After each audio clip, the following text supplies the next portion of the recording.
할렐루야. 우리 귀한 성도님들 한 주간 평안하셨죠? 오늘 거룩하고 복된 주일을 맞이하여 우리 마음을 다해 하나님께 예배드리기 원합니다.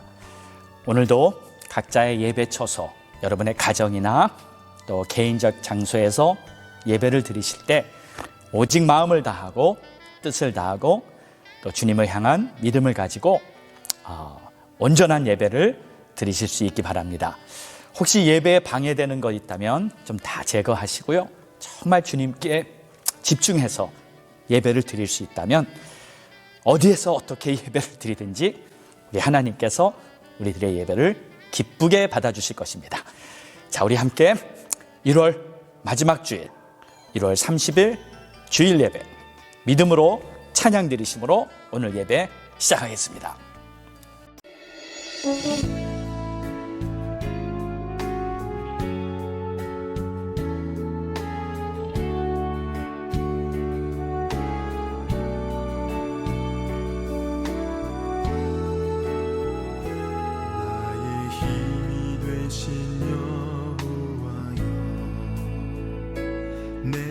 주님을 사랑합니다. 주는 나의 반석이시며 나의 요새시라. 주는 나를 건지시는 나의 주, 나의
내가 주님을 찬양합니다.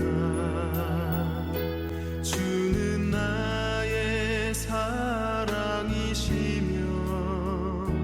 나의 의지시라. 주는 나를 이끄시어 주의 길 인도하시며 목자 되시니 내가 따르리라. 나의 하나님,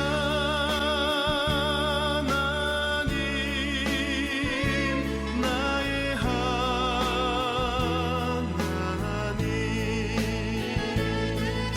생명의 면류관으로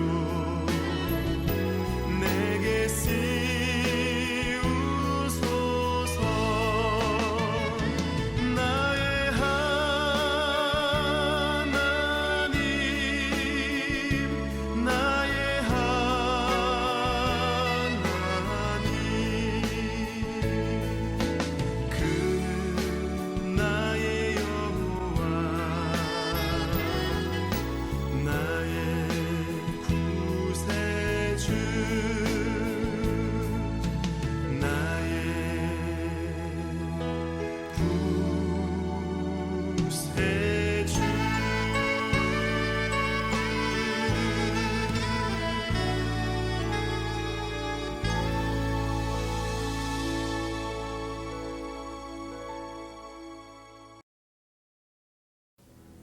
우리 예배를 위해서 합심하여 기도하겠습니다. 할렐루야. 좋으신 우리 주님 감사합니다. 찬양과 존귀와 영광을 올려드립니다. 오늘도 주님을 바라보는 우리 심령마다 목마른 사슴이 시냇물을 찾듯이 간절히 주를 찾고 구하며 하나님 앞에 전심으로 나아갈 수 있는 예배가 되기 원합니다. 예배를 방해하는 모든 것들 다 우리 주위로부터 제거하여 주시고 하나님과 나 오직 세상은 관계없고 오직 주와 나와 함께하는 복된 예배로 인도하여 주시옵소서. 오 주님 감사드립니다. 여호와는 나의 빛이요 나의 구원이시니 내가 누구를 두려워하리요. 여호와는 내 생명의 능력이시니 내가 누구를 무서워하리요. 악인들이 내 살을 먹으려고 내게로 왔으나 나의 대적들 나의 원수들인 그들은 실족하여 넘어졌도다. 군대가 나를 대적하여 진칠지라도 내 마음이 두렵지 아니하며 전쟁이 일어나 나를 치료할지라도 나는 여전히 태연하리로다. 아멘. 좋으신 우리 주님, 감사와 찬송과 영광을 주님 앞에 올려드립니다. 오늘도 예배 드리는 우리 한 사람 한 사람의 심령에 우리 주님 하늘로부터 주님의 보좌로부터 은혜의 빛을 비춰주시고 우리 심령이 오직 우리의 구원자 되신 예수 안에서 평강과 희락과 또 하나님의 사랑을 듬뿍 느끼는 그러한 예배가 되게 하여 주시고 혹시 우리들에게 잘못된 것이 있다면 다시 바로잡아 주셔서 우리가 오직 의의 길을 갈 수 있는 하나님의 자녀들이 될 수 있도록 우리를 마음껏 축복하여 주시옵소서. 우리의 영혼이 잘된 같이 범사가 잘되고 강건하게 하여 주시고 예배를 통해서 우리가 항상 하나님의 형상으로 날마다 새로워지는 이 복된 길로 갈 수 있도록 축복하옵소서. 이 예배의 모든 시종을 오직 성령님께 의탁하며 예수님의 이름으로 기도드렸사옵나이다. 아멘. 우리 다 함께 사도신경 고백합니다. 전능하사 천지를 만드신 하나님 아버지를 내가 믿사오며 그 외아들 우리 주 예수 그리스도를 믿사오니 이는 성령으로 잉태하사 동정녀 마리아에게 나시고 본디오 빌라도에게 고난을 받으사 십자가에 못 박혀 죽으시고 장사한 지 사흘 만에 죽은 자 가운데서 다시 살아나시며 하늘에 오르사 전능하신 하나님 우편에 앉아 계시다가 저리로서 산자와 죽은 자를 심판하러 오시리라. 성령을 믿사오며 거룩한 공예와 성도가 서로 교통하는 것과 죄를 사하여 주시는 것과 몸이 다시 사는 것과 영원히 사는 것을 믿사옵나이다. 아멘.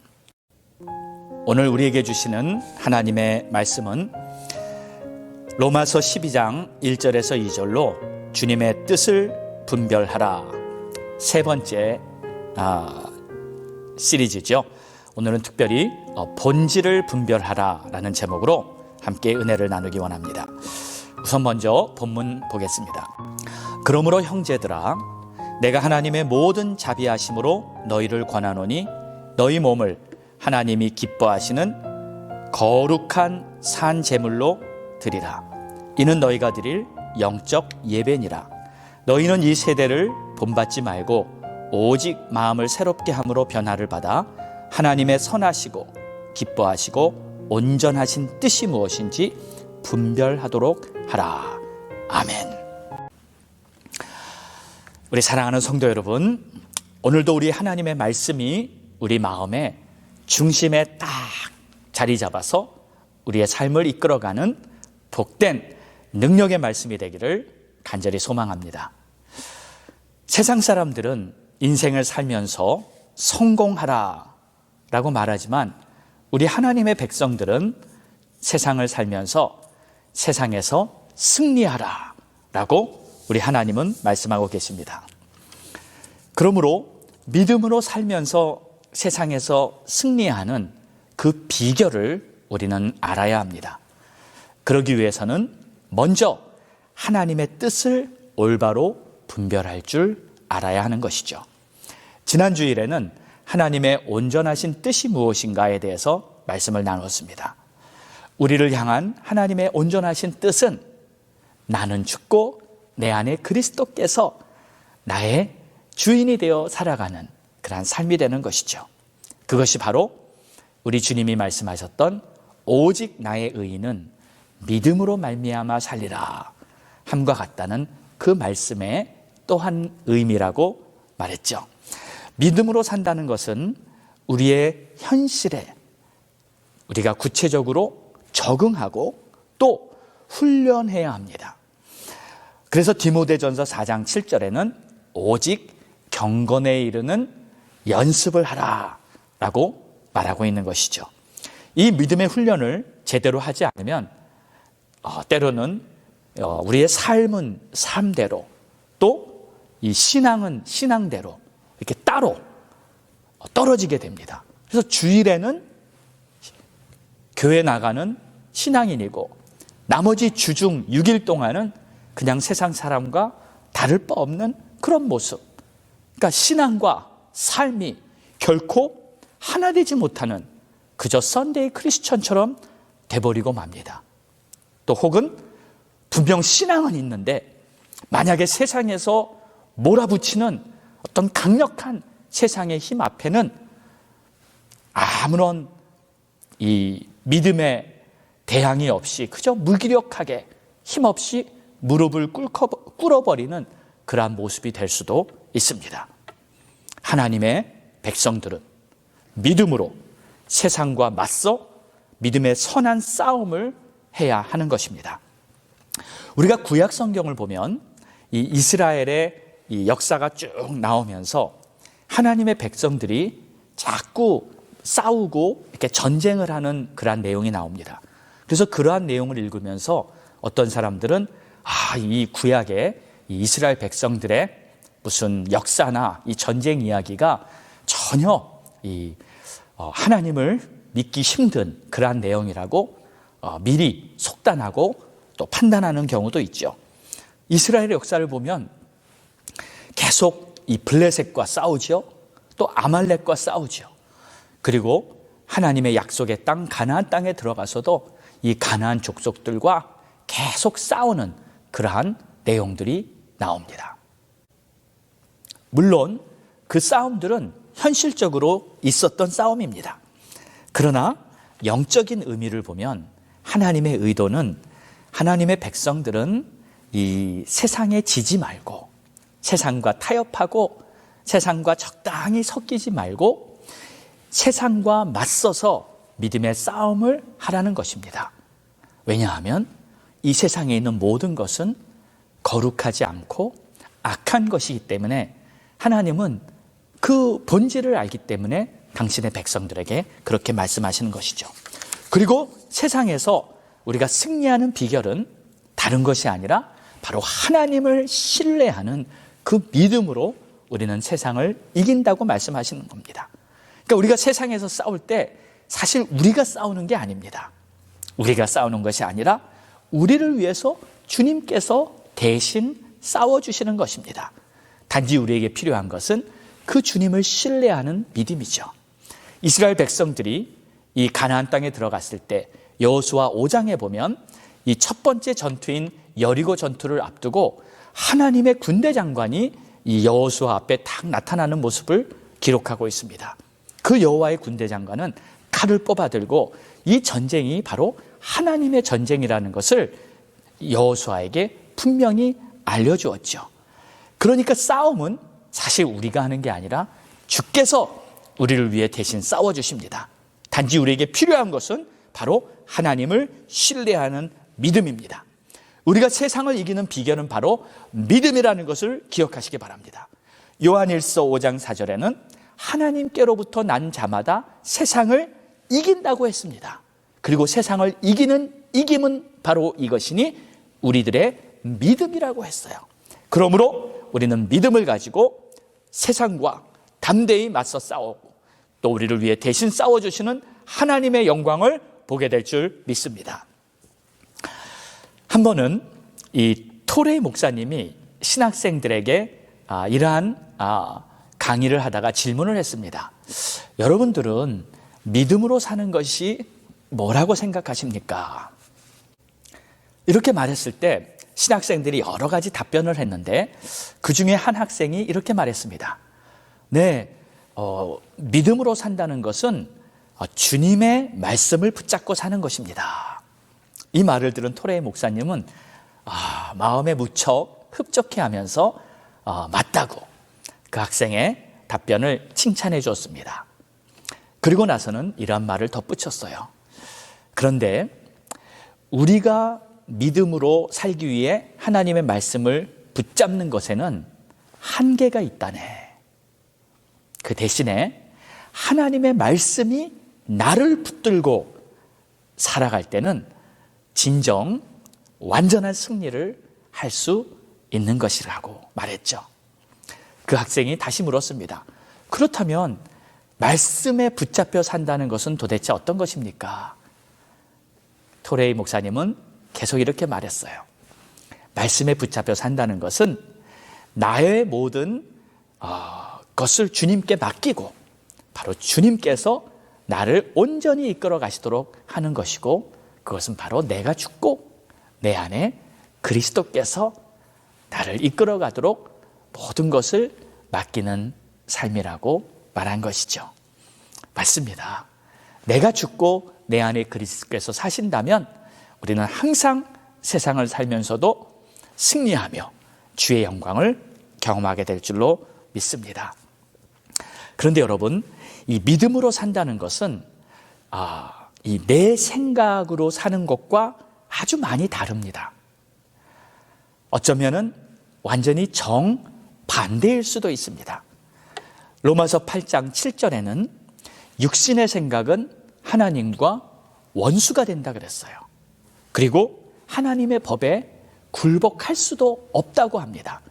그러니까 본능적으로 우리가 갖고 있는 이 육신의 생각은 영과, 하나님의 영과 대립이 된다는 뜻이죠.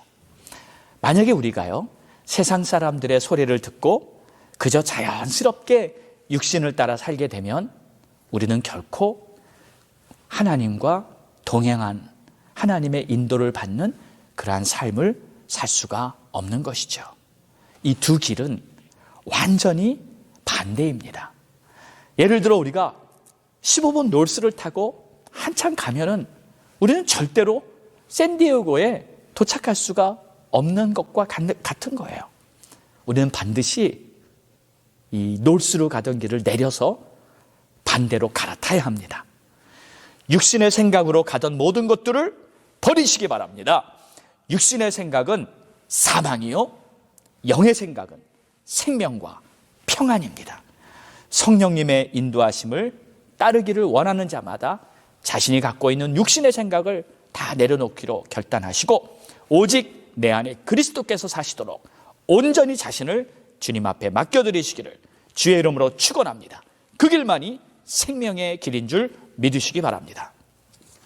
자, 오늘은 분별하라, 이 세 번째 시리즈로 제 생각에는 아주 가장 중요한 내용인 것 같습니다. 핵심은 이 주님의 뜻을 분별할 때 우리에게 처한 모든 상황, 어떤 상황이든지 우리는 항상 승리할 수 있다는 그 비결의 메시지입니다. 여러분 놓치지 말고 잘 귀를 기울이셔 오늘 말씀을 잘 마음에 새기실 수 있기를 바랍니다. 자, 하나님의 뜻을 따라서 분별해야 하는 것이 있는데 가장 중요한 것은 바로 본질과 비본질을 구분할 줄 알아야 합니다. 그러니까 세상에 있는 모든 것에 중요한 기준이 있습니다. 본질과 비본질이 있다는 거죠. 우리는 이것을 분명히 구분할 줄 알아야 합니다. 예를 들면 여기 소금이 있습니다. 이 소금의 성질은 시다거나 또는 입자로 되어 있다거나 이렇게 설명할 수 있습니다. 그러나 소금이 가지고 있는 가장 중요한 본질은 무엇일까요? 그것은 바로 짠맛을 낸다는 것이죠. 여기 소금에 잉크가 떨어져서 소금이 파란색으로 변했다 할지라도 우리는 여전히 그것을 소금이라고 부를 것입니다. 또는 소금이 이렇게 뭉쳐서 이렇게 큰 돌처럼 아주 단단하게 되었다 할지라도 역시 우리는 그것을 보고 소금이다라고 말할 수 있습니다. 그런데 만약 소금이 짠맛을 완전히 잃어버렸다면 우리는 그것을 절대 소금이라고 부르지는 않을 것입니다. 왜 그럴까요? 소금의 본질을 잃어버렸기 때문입니다. 또 쉬운 예를 하나 생각해 보겠습니다. 우리가 이렇게 비즈니스를 합니다. 그럼 비즈니스의 본질이 무엇이죠? 간단하죠. 비즈니스는 수익 창출을 하기 위해서 사업을 하는 것입니다. 돈을 버는 거죠. 식당을 어떤 분이 차렸습니다. 그러면 그 식당의 비즈니스의 본질은 음식을 맛있게 만들어서 많은 손님이 와서 많은 돈을 버는 것이 목적이죠. 그게 비즈니스의 그 식당의 본질이죠.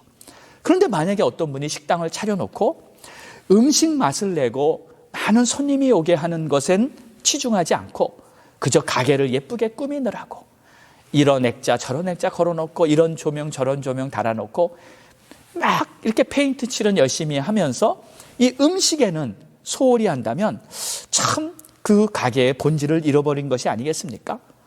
물론 가게 예쁘게 꾸미면 좋죠. 근데 예쁘게 꾸며놓은 가게를 바라보며 흐뭇하게 앉아있기만 한다면 그 식당은 망할 거예요. 사실 저는 그런 분을 보았습니다. 그 비즈니스의 본질은 잃어버리고 비본질적인 것에만 더 이렇게 치중하는 그러한 모습을 보았어요. 그게 필요 없다는 것이 아니죠. 단지 우선순위가 바뀐 것입니다. 또 우리 한번 공부라는 것에 대해 한번 생각을 해보겠습니다. 아이들이 커서 이제 4살, 5살이 되면 학교에 들어갑니다. 그럼 학교 공부를 시작하죠. 그런데 여러분 공부의 본질이 무엇이죠? 공부의 본질은 이렇게 지식을 배워서 사람의 인격과 지성을 잘 갖춘 그러한 사람이 되기 위해 공부를 하는 것이 아니겠습니까?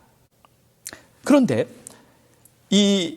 그 중요한 공부의 본질을 놔두고 비본질적인 것도 있어요. 예를 들어 학벌이나 또는 성적 같은 거. 사실 저는 이런 부분은 비본질에 속한다고 생각합니다. 무조건 인류대학, 좋은 대학 가기를 가는 것이 목표가 되고 또 성적이 무조건 1등 해야 되는 것이 목표가 되고 만약에 이렇다면 그것은 공부의 진정한 목적이 될 수 없습니다. 물론 인류대학 좋지요. 1등 하는 거 너무나 훌륭한 일이죠. 그러나 그것은 공부를 하는 것의 본질은 아닌 것입니다. 좋은 대학 안 나오면 어떻습니까? 1등 못하면 어떻습니까? 그런데 여러분 그런 기사 보지 않으셨어요? 1등을 못했다고 아파트에서 투신자살 뛰어내렸던 그러한 학생이 있었어요. 또는 좋은 대학, 인류대학 입학하고 졸업했다는 그 증거를 남기기 위해서 거짓으로 서류를 다 위조해가지고 모든 사람들을 다 속여가지고 그 인류대학 나왔다는 그 증명서를 만들고 그 대학 출신이라고 이렇게 정말 이건 사기 행각인데 그런 것을 저지른 것이죠. 이 범죄 행위를 하면서도 모든 사람을 속이면서도 그저 인류대학 나왔다는 것을 갖기 위한 이러한 죄악. 한참 한국에서 시끄러웠던 그러한 내용들 여러분 잘 알고 계실 겁니다. 왜 이런 일이 벌어질까요? 그것은 바로 본질과 비본질을 구분하지 못하기 때문에 결국 그 사람들은요 최고 공부 잘한 사람이 그 당대의 사기꾼이었다는 것을 이렇게 보여주는 정말 어이가 없는 일이 생긴 것 아니겠습니까? 그런데 여러분 여기 중요한 사실 한 가지가 있습니다. 모든 것의 본질은 바로 우리 하나님의 뜻과 관련이 있다는 사실이에요. 더 정확히 말하자면 하나님께서 모든 것의 본질을 만드신 분입니다. 하나님께서 이 천지를 창조하실 때 빛이 있으라 하면서 빛이 생겼잖아요. 그 빛의 본질 하나님이 창조하신 거죠. 하늘과 땅을 창조하셨고요. 산과 바다를 창조하셨고요. 모든 동물과 새와 짐승들 다 만드셨어요. 그리고 하나님이 이렇게 말씀하셨어요. 보기에 좋았더라. 그리고 마지막에 하나님의 형상을 닮은 아담을 만드셨는데 바로 인간을 하나님께서 창조하셨어요. 그리고 그 인간에게 하나님께서는 이 특별히 처음에는 이 육신을 만드셨죠. 그 다음에 그 육체에다가 하나님이 생기를 부어넣어 주심으로 말미암아 이 인간이 생명이 된지라 하고 성경은 말하고 있어요. 생명이 무엇입니까? 생명이란 말은 영적인 생명을 가진 존재라는 뜻입니다. 그러니까 다른 모든 만물들은 이 영이 없습니다. 그저 만들어 놓은 그러한 피조물일 뿐이에요. 그런데 아담은, 하나님이 만드신 인간은 하나님의 형상으로 만들었을 뿐만 아니라 바로 그 안에 생명을, 이 영을 불어넣어 주셔서 이 영적 존재로 만들어 주셨던 거예요. 그래서 우리 인간의 본질은 영적인 존재라는 것입니다. 그리고 우리의 육체는 비본질이라고 보면 돼요. 성경에서 예수님께서 이러한 말씀을 하신 적이 있어요. 마태복음 5장에 보면은 만약에 너희들의 눈이 죄를 짓거든 그 눈을 뽑아버리고 너희들의 손이 죄를 짓거든 손을 찍어버려라. 참, 제가 이 말씀을 처음 대했을 때, 우리 주님 너무 과격하시다. 어떻게 이렇게까지 말씀을 하실 수 있나? 표현이 좀 심하지 않습니까? 그래서 저는 속으로 그런 생각을 했습니다. 왜 주님이 이런 식으로 말을 하실까? 자, 그런데 우리 주님이 지금 말씀하고 계신 그 핵심을 우리는 깨달아야 합니다.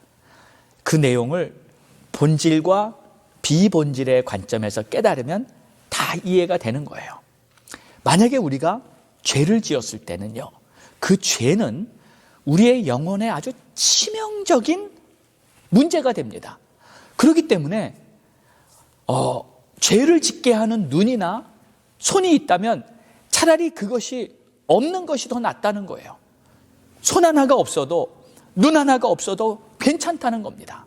그러나 우리의 영혼은 본질적인 내 존재에 가장 중요한 것이기 때문에 그 영혼을 살리기 위해서 비본질적인 육신은 없어도 괜찮은 것이죠. 사실 여러분, 이 육신은요, 그냥 살이에요. 고기입니다. 이 육신 안에 있는 나의 영혼, 우리 하나님의 사랑과 은혜로 구원받은 나의 영혼, 이것이 중요한 것이죠. 살리는 것은 영이니 육은 무익하니라. 그렇다면 우리는 이렇게 결론을 내릴 수 있어요. 내 영혼보다 만약 내가 육체를 위해 산다면 그것만큼 어리석은 일이 어디 있겠습니까? 우리는요, 육신을 위해 사는 것보다 영혼을 위해 살아야 합니다. 그래서 우리는 매일같이 말씀을 읽고 매일같이 예배를 드리며 하나님 앞에 기도하면서 나의 영혼이 잘된 같이 범사가 잘되는 그러한 하나님의 백성의 형통의 삶을 살기 원하는 것이죠. 우리 사랑하는 성도 여러분, 여러분 날마다 주님과 함께 동행하는 그러한 영적인 축복의 대로를 걸어가시기를 주의 이름으로 축원합니다. 자, 두 번째로 이 신앙생활의 본질은 영적인 원리를 이해하는 데 있습니다. 만약에 영적인 원리를 이해하지 못한다면 하나님의 뜻이나 의도 이런 거에 대해서 전혀 이해를 할 수가 없어요. 왜 기도를 해야 하는지 이해를 못합니다. 왜 가족 전도를 해야 하는지 그토록 우리가 눈물을 흘려가며 아직 구원받지 못한 가족을 위해서 하나님 앞에 기도를 해야 되는지 이해를 못하죠. 죽고 나면 그 영혼이 지옥에 간다는 그것이 뭔지 깨닫지 못하니까 가족 전도에 힘을 기울이지 않습니다. 하여튼 이 영적인 원리를 깨닫지 못하면 하나님이 말씀하시는 그 모든 뜻에 전혀 깨닫는 바가 없게 됩니다. 이런 재미있는 이야기가 있어요. 어느 부흥사 목사님이 집회를 하는데 이게 감사헌금이 이렇게 딱 올라왔습니다. 근데 그 내용을 보니까 참 희한했어요.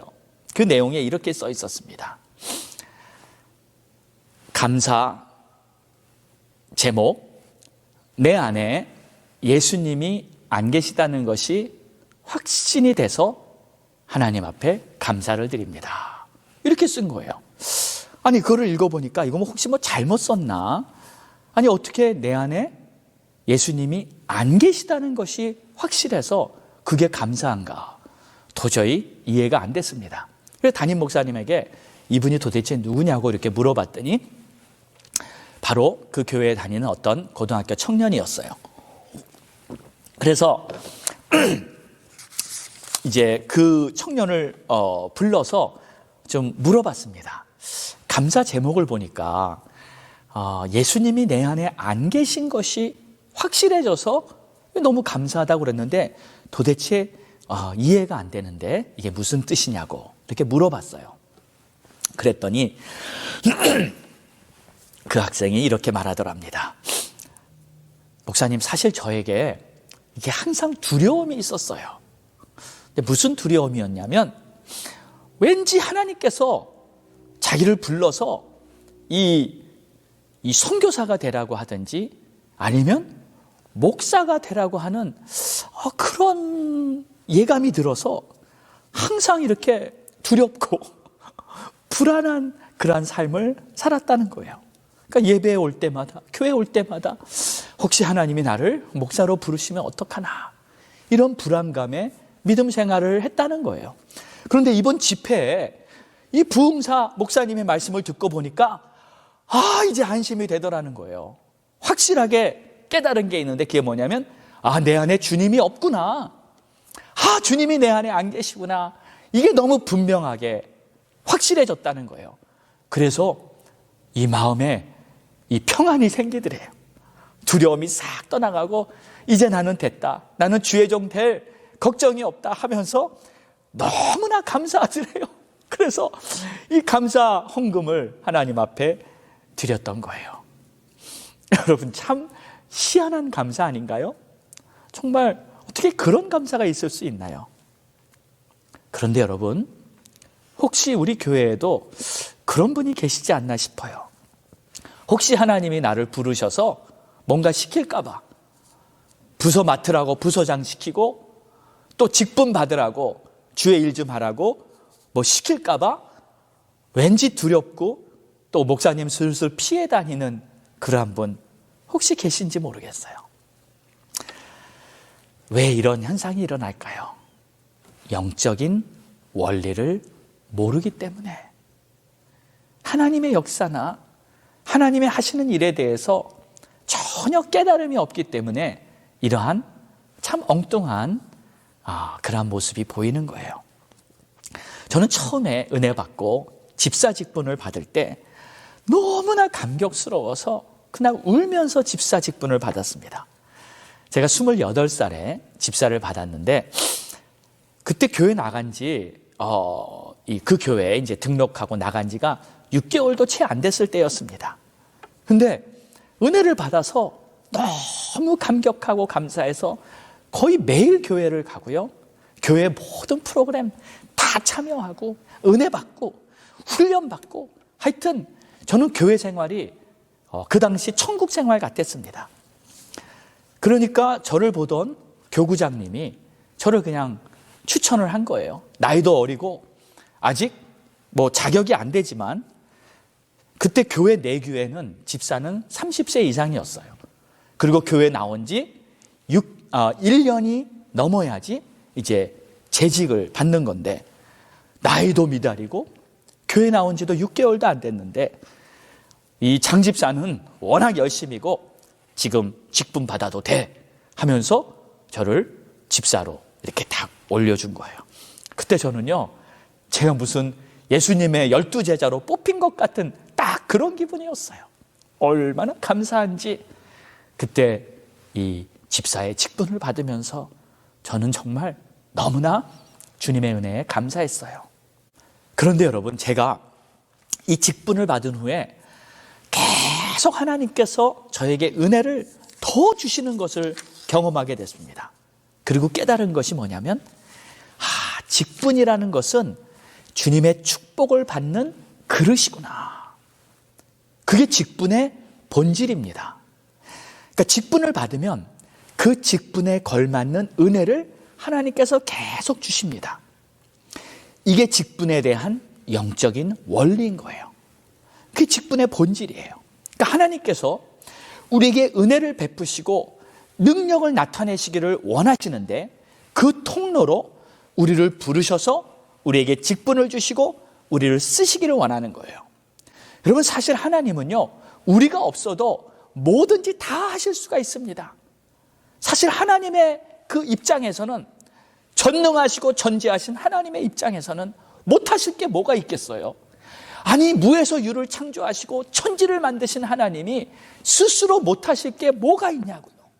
그러나 하나님은 우리를 사랑하신 나머지 우리를 부르셔서 우리를 쓰시기를 원하실 때 바로 우리에게 은혜를 주시면서 당신의 능력을 우리를 통해 나타내기를 원하시는 거예요.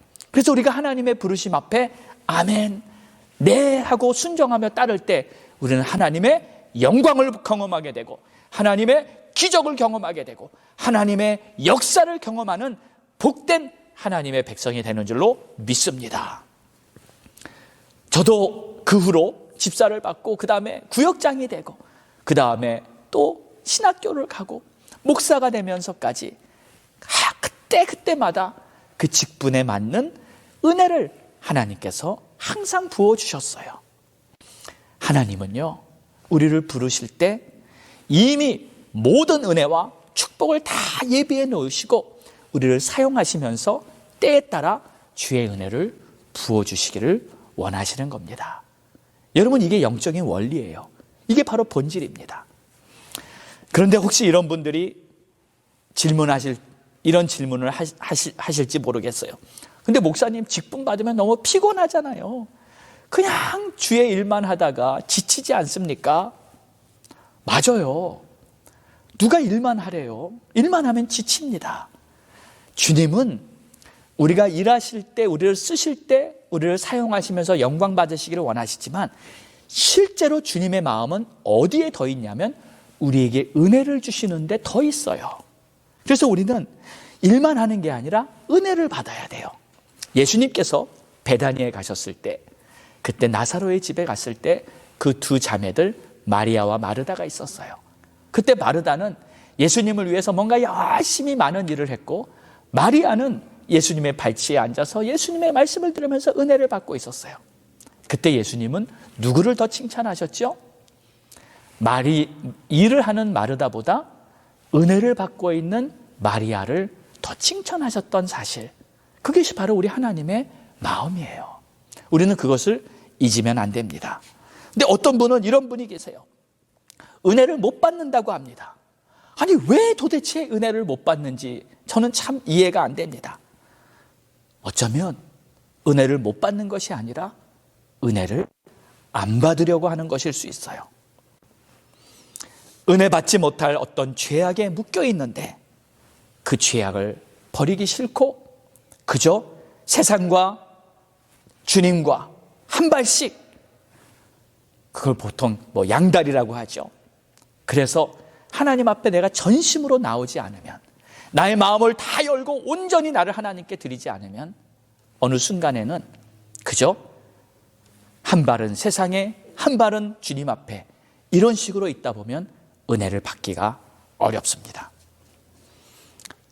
회개하고 죄악을 내려놓고 하나님 앞에 나와서 내 마음을 다 주님 앞에 드리면 반드시 하나님께서는 우리에게 은혜를 베푸시고 하나님의 놀라운 축복으로 우리를 새롭게 해주실 줄 믿습니다. 모두 내게로 나오라. 내가 너희를 편히 쉬게 하리라. 주님의 말씀을 꼭 기억하시고 정직한 심령으로 하나님 앞에 나와서 마음을 쏟아놓으시기 바랍니다. 자, 우리는 분별해야 합니다. 내가 주님을 가까이 하는 것이 축복이며 세상을 가까이 하는 것은 육신의 삶을 살게 된다는 것을 꼭 기억해야 합니다. 그리고 내가 하나님께 쓰임받는다는 것은 나의 영혼을 위해 가장 복된 일이라는 것을 여러분 꼭 기억하시기 바랍니다. 그러므로 이제 성도의 삶의 본질이 무엇인가 잠시 생각해 보겠습니다. 우리 성도의 삶은 바로 하나님께서 우리를 세상에서 불러내서 하나님 나라 백성으로 삼아주신 그러한 자로서 이제 믿음으로 살아가는 것이 성도의 삶입니다. 그 예가 바로 출애굽기에 하나님께서 애굽에서 종살이하던 당신의 백성들을 애굽에서 불러내어 이제 하나님을 섬기라고 하신 거예요. 출애굽기 9장 1절에는 하나님께서 모세에게 이렇게 말씀하셨어요. 너는 바로에게 가서 이렇게 말하라. 내 백성을 보내라. 이제는 그들이 나를 섬길 것입니다. 그러니까 성도의 삶의 본질은 하나님을 섬기는 데 있습니다. 여러분은 그동안 예수 믿기 전에, 하나님을 온전히 믿기 전에 세상을 섬겼습니다. 어쩌면 돈을 섬겼고 세상의 명예를 섬겼고 세상의 향락을 섬기면서 살았을지 모릅니다. 그런 우리를, 그 죄의 종이었던 우리를 하나님께서는 건져내셔서 거룩한 백성 삼아주시고 이제는 세상을 섬기지 말고 하나님을 섬기라 하고 말씀하는 거죠. 우리는 하나님을 섬겨야 합니다. 이것이 신앙의 본질이에요. 영어로 말하면 serve the Lord죠. servant가 되는 겁니다. 그러니까 섬기는 자가 돼야 하는 거예요. 우리가 예배라는 단어를 쓰는데도 여러분 지금도 예배를 드리고 계시죠? 방송으로 예배를 드리고 계실지라도 하나님을 섬기는 그 마음으로 예배를 드리셔야 합니다. 예배라는 단어를 보면 그 본질이 잘 설명이 되어 있어요. 영어로는 예배가 뭐죠? 서비스예요. 섬기는 거예요. 그래서 이 월십 서비스, 이렇게 말하면 주님을 경배하는 섬김, 이것이 바로 예배의 본질이라는 것이죠. 여러분이 예배를 드리실 때 그저 찬양 몇 곡 부르고 그냥 앉아서 말씀만 듣고 그리고 하나님을 섬기는 그러한 심령이나 구체적인 행위가 없다면 그것은 참된 예배가 될 수 없습니다. 핵심이 빠진 거죠. 예배의 본질이 빠진 것입니다. 내가 주님의 영광을 향해 예배를 드린다는 것은 하나님을 섬기기 위해서 내가 할 수 있는 모든 것을 다 동원해서 나의 시간, 나의 재능, 때론 나의 물질, 모든 것을 다 동원해서 주님을 섬겨야 하는 것입니다. 섬기는 예배자만이 진정한 예배를 드렸다고 말할 수 있을 거예요. 여러분 그저 관람자가 되지 마십시오. 또 성전에 나와서 예배를 드려도 그냥 참석자가 되지 마십시오. 여러분이 주님께 받은 은혜가 있고 내가 진정 하나님의 백성이라면 나를 구원하시고 나를 위해 모든 것을 내어주시고 나를 죄의 고통에서 건져주신 우리 주님을 위해서 나는 이제 충성된 섬기는 자로 살겠습니다. 이러한 결단이 우리 모두에게 있기를 주의 이름으로 축원합니다. 기도하겠습니다. 하나님 감사합니다. 오늘도 주의 말씀 마음에 새기며 이 시간 이제 주님을 섬기는 자로 신앙의 본질을 깨닫고 영적인 원리를 깨달아가며 믿음으로 살기 원하오니 우리를 이끌어 주시옵소서. 예수님의 이름으로 기도합니다. 아멘. 자, 우리 말씀 붙잡고 믿음의 찬양 드리겠습니다.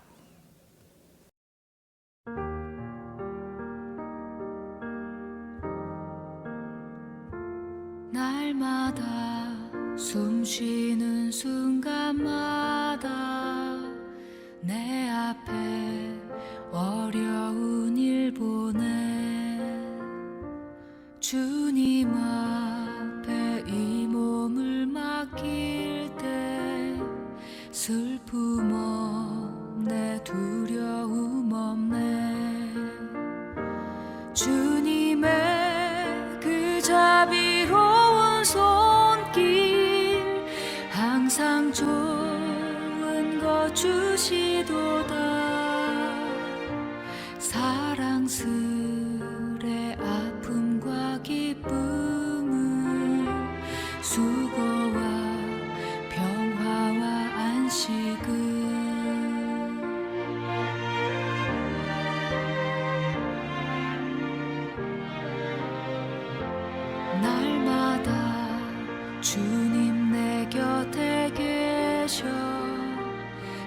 자비로 날 감싸주시네.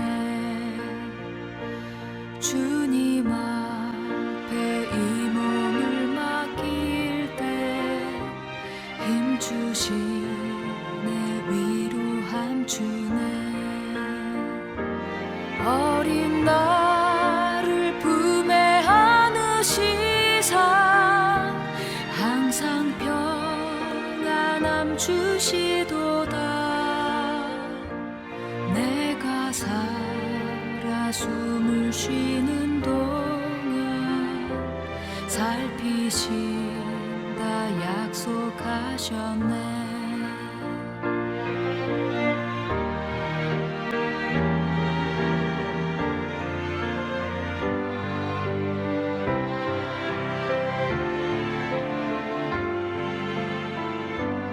인생의 어려운 순간마다 주의 약속 생각해보네. 내 맘속에 믿음 잃지 않고 말씀 속에 위로를 얻네. 주님의 도우심 바라보며 모든 어려움 이기도다. 흘러가는 순간순간마다 주님 약속 새겨봅니다. 주님 약속 새겨봅니다.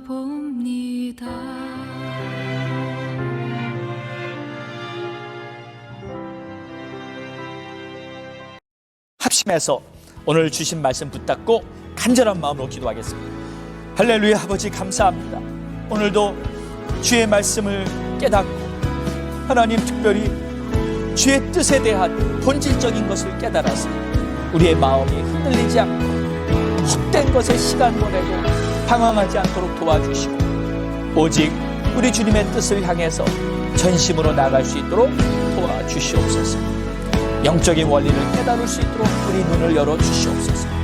죄를 멀리하고 진정 주님을 따를 수 있는 결단을 내리게 도와주시옵소서. 오 주님 감사합니다. 주님 앞에 우리의 삶을 올려드리기 원합니다.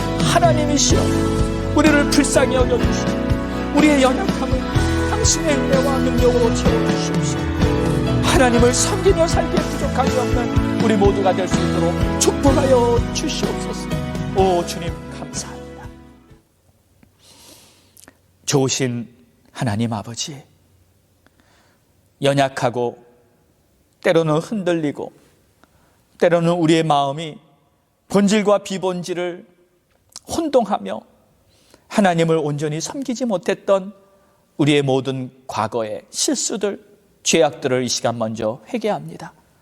하나님이시여 정말 주님 앞에 섰을 때 잘했다 칭찬받고 영적인 원리를 하나님의 뜻을 올바로 깨달아 참된 믿음으로 살아갈 수 있는 우리 모두가 되게 축복하여 주시옵소서. 그러기 위해서 우리의 눈을 열어주시고 우리 눈에 가려진 비늘이 있다면 다 벗겨주시고 참된 진리를 깨달아서 오직 하나님을 섬기고 하나님의 뜻을 따를 수 있으며 은혜 받기 위해서 힘쓰는 그러한 진실하고 정직한 주님의 자녀들이 될 수 있도록 도와주시옵소서. 오늘 주님 앞에 이렇게 예배를 드리며 귀한 예물을 정성껏 구별하여 바친 손길을 축복해 주시고 심은 대로 거둔다 하셨사오니 하나님 우리가 드린 이 정성이 하나님께는 영광이요 우리의 삶에는 기쁨과 은혜로 풍성히 채워지게 하여 주시옵소서. 우리 성도들의 가정을 축복합니다. 자녀들 또 허락해 주신 직장과 기업을 축복하오니 하나님께서 은혜 위에 은혜를 더하여 주시옵시고 혹시 가족들 중에 아직 구원받지 못한 가족들이 있습니까? 속히 주님의 구원의 손을 피사 한 사람도 빠짐없이 우리 가족들 다 구원받을 수 있도록 역사하여 주시옵소서.